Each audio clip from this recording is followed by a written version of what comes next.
दार्शनिक पहेलियां।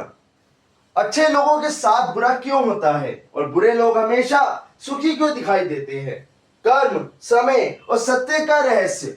एक समय की बात है, एक शिष्य अपने गुरु के पास आया। उसकी आंखों में अनेक प्रश्न थे। उसने कहा, गुरुदेव, मैं देखता हूं कि जो लोग ईमानदार, दयालु और सच्चे हैं उन्हें जीवन में कष्ट ही कष्ट मिलते हैं, लेकिन जो छल, कपट और अन्याय करते हैं वे सुखी और समृद्ध दिखाई देते हैं। क्या ईश्वर न्याय नहीं करते? गुरु मुस्कुराए और शिष्य को एक विशाल आम के वृक्ष के पास ले गए। उन्होंने कहा, इस वृक्ष को देखो, इसका फल मीठा है, लेकिन इसे बड़ा होने में वर्षों लगेंगे। अब उस झाड़ी को देखो जो कुछ ही दिनों में उग गई, पर उसमें न फल है और न ही छाया। गुरु बोले, बेटा, जीवन भी ऐसा ही है। अच्छे लोगों के कर्म एक विशाल वृक्ष की तरह होते हैं।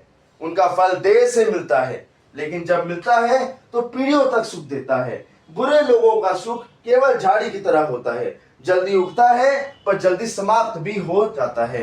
फिर गुरु ने आगे कहा, जो अच्छे लोगों के साथ बुरा होता दिखाई देता है वह हमेशा वर्तमान जन्म का परिणाम नहीं होता, वह उनके पुराने कर्मों का ऋण भी हो सकता है, जिसे ईश्वर धीरे धीरे समाप्त कर रहे होते हैं। और जो बुरे लोग आज सुखी दिखाई देते हैं वे अपने पूर्व जन्मों के अच्छे कर्मों का फल भोग रहे होते हैं।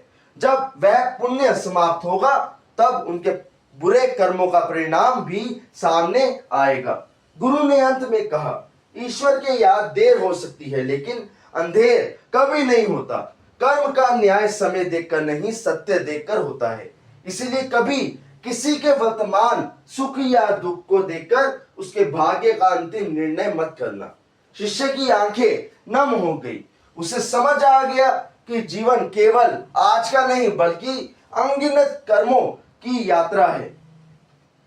इस कथा का बहुत ही गहरा रहस्य है जो इस पहेली को मजबूत बनाता है। अच्छे लोगों के साथ होने वाला दुख उनकी हार नहीं बल्कि उनके कर्मों की शुद्धि हो सकता है, और बुरे लोगों का दिखाई देने वाला सुख उनकी जीत नहीं बल्कि उनके पुराने पुण्यों का अंतिम चरण हो सकता है।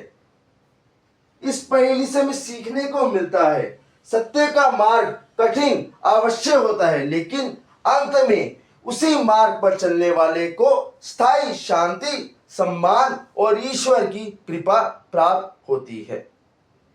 दार्शनिक पहेलियां में आज के लिए बस इतना ही। सनातनी बने, प्रेम से रहे, लोगों में खुशियां बांटे। जय श्री राम, जय बजरंगबली।